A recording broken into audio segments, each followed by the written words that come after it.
এই ছোট লোকের বাচ্চা রিক্সাওয়ালা, তুই এখানে আসছিস কেন? বারো।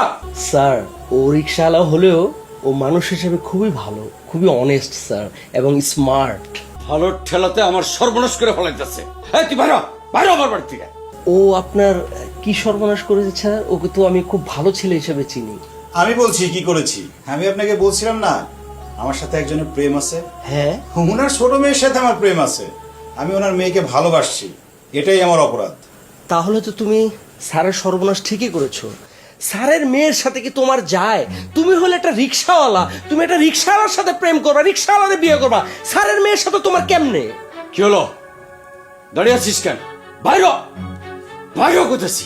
বাবা, ও এখানে শুধু 5 মিনিট থাকবে, ততক্ষণ আমি তোমাদের সাথে কিছুক্ষণ কথা বলবো। এরপর তোমাকে ওকে বের করা লাগবে না, আমি নিজে ওকে বের করে দেবো। শুধু 5টা মিনিট সহ্য করো প্লিজ, প্লিজ 5টা মিনিট প্লিজ। আব্বা, 5 মিনিটের তো ব্যাপার, শোনো না ও কি বলে। তুমি বসো।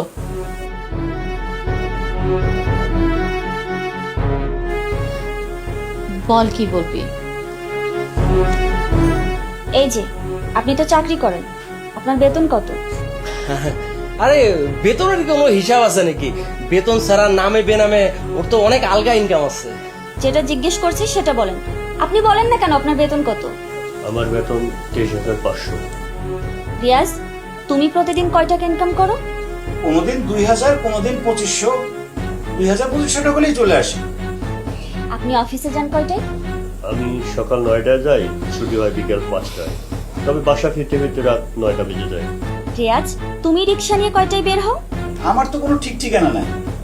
কখনো সকাল 7টায় বের হই, কখনো আবার দুপুর 12টায় বের হই, আবার কখনো সন্ধ্যা 7টায় বের হই। এই যতক্ষণ আমার 2000-2500 টাকা ইনকাম হয় ততক্ষণ কাজ করি, তারপরে চলে আসি। তাতে সব মিলে সারাদিনে 7-8 ঘন্টা তো লাগেই। তার মানে আপনি 12 ঘন্টা অফিস করে বেতন পান 23,500 টাকা। আর রিয়াজ স্বাধীনভাবে ডিউটি করে সেই ইনকাম করে মাসে 60,000 টাকা। আরে ওই বেতন তো 23,500 টাকা, একটা নামে বেতন। তাছাড়া ওর তো অনেক ধরনের আলগা ইনকাম আছে। আর তুমি তো জানো না, ও তো ওর বাসা ভাড়াই দেয় 30,000 টাকা। এছাড়া আরো খরচাপাতি আরো অনেক ব্যাপার স্যাপার আছে না। থামেন, আমার কথা এখনো শেষ হয়নি।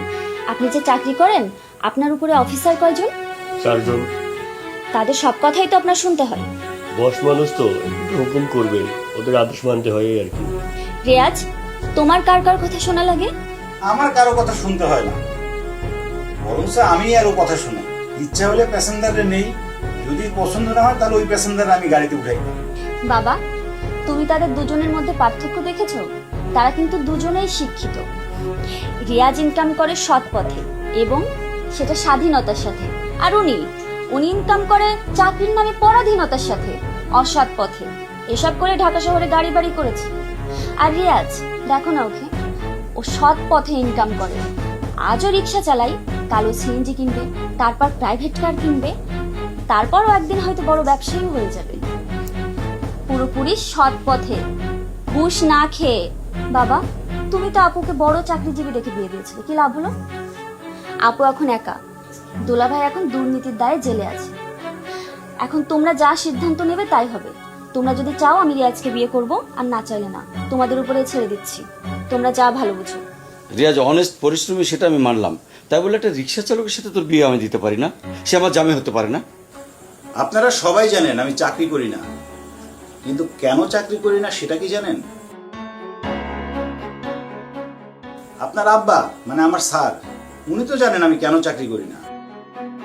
আসলে হয়েছে কি, আমি ওনার অফিসে চাকরি করতাম। ওনার অফিসে ঘুষ খাওয়া হয় পানির মতো। আমি ঘুষ খাই না, এই জন্য উনি আর ওনার অফিসের লোকজন আমাকে ঝামেলায় ফেলাই দিয়েছিল। তাই আমি রাগ করে চাকরিটা ছেড়ে দিয়ে চলে আসছি।